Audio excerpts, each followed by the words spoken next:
వినియోగదారులకు good news. Current బిల్లుల చెల్లింపు విషయంలో టీజీఎస్పీడీసీఎల్, ఎన్పీడీసీఎల్ కీలక నిర్ణయం తీసుకున్నాయి.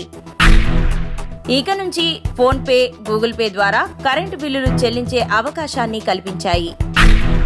ఆర్బీఐ ఆదేశాల మేరకు గతంలో రాష్ట్రంలోని విద్యుత్ సంస్థలు ఈ మేరకు నిలిపివేసిన విషయం తెలిసిందే. తాజాగా ఈ ఈవీ భారత్ బిల్ పే లిమిటెడ్లో చేరడంతో ఈ వెసులుబాటు కలిగింది.